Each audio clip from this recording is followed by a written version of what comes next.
Collectorate के gate पर गौ सेवक ने किया आत्मदाह का प्रयास। दीपक शर्मा ने सीडीओ पर अभद्रता का गंभीर आरोप लगाकर शरीर पर डीजल छिड़का। गेट पर डीजल डालकर आत्मदाह की कोशिश से कलेक्ट्रेट में मचा हड़कंप।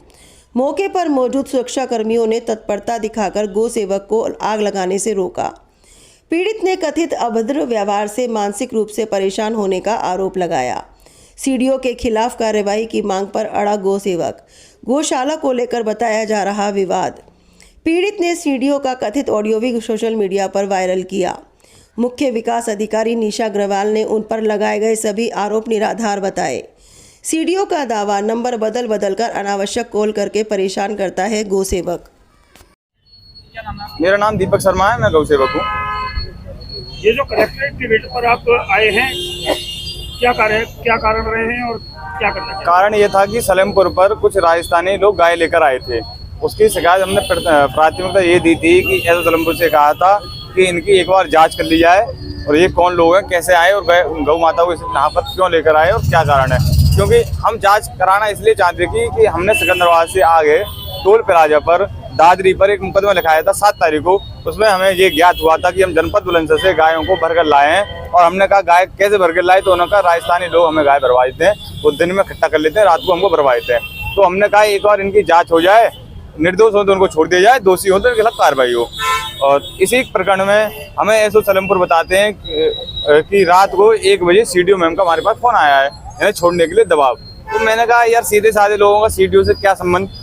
मैंने या तो फिर ये गौ तस्कर हैं, सीधा भाई जिसका आईएएस से संबंध है, आईएएस हमारा फोन नहीं उठाती, आज तक मेरा फोन नहीं उठाया सीडीओ ने, उनका फोन उठा रही तो कहीं ना कहीं उनसे लिंक है। तो मैंने कहा मैं सीडीओ मैम से हम बात करते हैं इस तरह से। तो उन्हें मैंने शासन को बताया, गौ सेवा आयोग में फोन भी आया। दूसरे दिन मुकदमा लिखाया गया। तो मेरे पे फिर सीडीओ मुकदमा लिखने के बाद 1 दिन बाद मेरे पे फोन करती हैं, तुम बहुत बदतमीज देहाती, इस तरह से मेरे साथ गौ तस्करों से पैसे लेते हो, वो करते हो, तुम्हारे खिलाफ मुकदमा लिखाऊंगी, इस तरह से मुझे प्रताड़ित किया है। और इसलिए और एक ग्रुप बनाया था गौ संरक्षण के लिए। उसमें गौ संरक्षण के लिए इसलिए बनाया था सारे अधिकारी, इससे जानकारी हो जाए, गायों को एक संरक्षण मिले। ग्रुप से जबरदस्ती हमको लिखवाया गया है सीडीओ मैम के दिशा निर्देश पर। मैंने सीडीओ मैम के पीआर से बात कहा, भाई मुझे ग्रुप से क्यों लिखाया गया है, इसलिए लिखाया गया है मैडम के आदेश पर। मैंने भाई क्यों लिखाया गया, हमारा काम है गौ संरक्षण का काम करना, हम लोग नहीं, हमें ग्रुप से लिखा रहा है। फिर उस गौ संरक्षण ग्रुप का क्या फायदा। तो फिर भी कोई बात नहीं, फिर मेरे पे सीडीओ फोन करती हैं, बदतमीजी करती हैं इस तरह से कि मैं इतना किसी ने आज तक मेरे से बदतमीजी की इस तरह से। मैं आपको रिकॉर्डिंग भी कराऊंगा, वो आप मेरे से रिकॉर्डिंग ले लेना, साक्ष्य के साथ है मैं।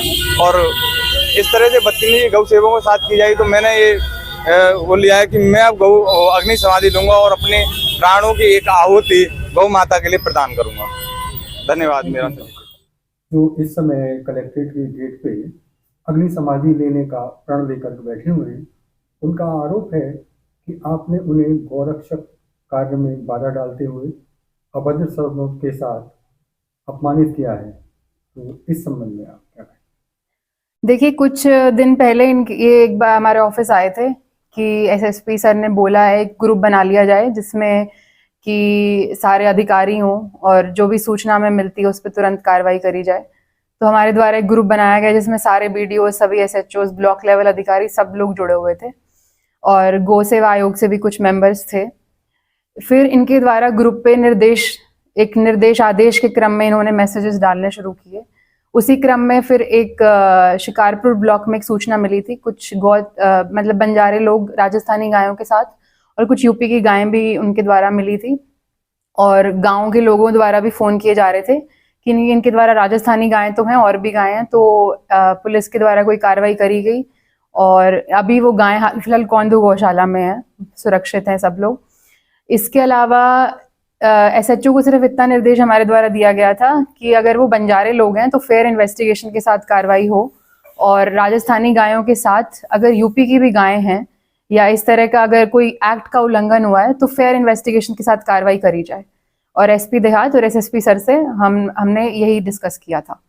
इसके अलावा फिर जब इनको ग्रुप से हटाया गया तो इनके द्वारा बहुत ही नाराजगी व्यक्त करी गई कि मुझे क्यों ग्रुप से हटाया गया, जबकि एसएसपी सर का क्लियर डायरेक्शन था उनसे बातचीत करने के बाद कि सिर्फ ऑफिशियल मेंबर ही उसमें रहें, गौ सेवा आयोग के अगर मेंबर हैं तो वही रहें। तो फिर इन्होंने जो इसके आप लगा लीजिए अगेंस्ट जाके फिर इन्होंने ज्ञापन देना शुरू किया कि मैं गौ तस्करों की मदद करती हूँ, या इस तरह के इनके द्वारा आरोप लगाए गए। इसके साथ साथ ये एक और चीज कर रहे थे, मेरे स्पाइनल इंजरी है और मैं 2 दिन से बेड रेस्ट हॉस्पिटल में थी। इन्होंने 4-5 नंबर से मुझे कॉल किया, रात भर ये कॉल करते रहे, इन्होंने मैसेजेस करे, फिर मैंने इनके 4 नंबर ब्लॉक किए, फिर उन्होंने 5वें नंबर से फिर कुछ भेजा। तब मैंने इनको बोला कि अभी मैं ड्यूटी पे नहीं हूँ, आपकी जो गाय का शिकायत थी वो हो चुकी है और ग्रुप में सिर्फ ऑफिशियल लोग ही रहेंगे। तो इनके द्वारा फिर दोबारा से वही कि नहीं मैं ग्रुप में रहूंगा, मैं ये दे सकता हूँ निर्देश। मैंने कहा आप रूल दिखा दीजिए मुझे, किस रूल के अंडर आप निर्देश दे सकते हैं। इसके अलावा मैंने गौ सेवा आयोग के अध्यक्ष एवं सचिव दोनों को इनकी पूरी सूचना दे दी और उनके द्वारा भी बताया गया कि पहले भी इनके द्वारा एक अभद्रता की कंप्लेन आई है, अधिकारियों से ये अच्छे से बात नहीं करते हैं। सभी वीडियोस जो जिस एरिया के वो वीडियो थे उनके द्वारा भी शिकायत की कि ये जो बातचीत का लहजा है वो बहुत ही अभद्रता का है इनके द्वारा। तो इनको यही बोला गया कि आप अपनी जो आपकी जो सूचना दी जाती है उस सूचना पे हम कार्य कर रहे हैं। गौ सेवा का भाव जो है वो हम सभी अधिकारियों में है और उसके लिए हम तत्पर हैं, और आगे भी इस तरह की कोई सूचना आती है तो उस पे प्रशासन जो है वो सख्त से सख्त कार्रवाई करता है। गौ तस्करों के अगेंस्ट ऐसी सूचना आती है तो अब ये जो इनके द्वारा जो आरोप लगाए जा रहे हैं इसका कोई आधार नहीं है, कोई फैक्ट नहीं है। इसी क्रम में एक तो अभी बताया मैंने कि इन्होंने मेरे को रात के 12:30 बजे मैसेज किए, फिर ये कॉल कर रहे थे, तो मैंने इनको ये बोला आप समय देख के कॉल करें या जो भी है, आपके इतने नंबर हम ब्लॉक कर चुके हैं, आपको समझ नहीं आ रही है बात। फिर भी कॉल करते रहे और जिस भाषा में इन्होंने बात करी कि मैं ज्ञापन दे रहा हूँ, मैं ये कर रहा हूँ, मैंने कहा आप कुछ जो आपको ठीक लग रहा है आप करिए, और जो अगर कोई आपके द्वारा जो सूचना दी गई और उस पर हमने काम नहीं किया गया तो आप बताइए, पर ऐसा नहीं था।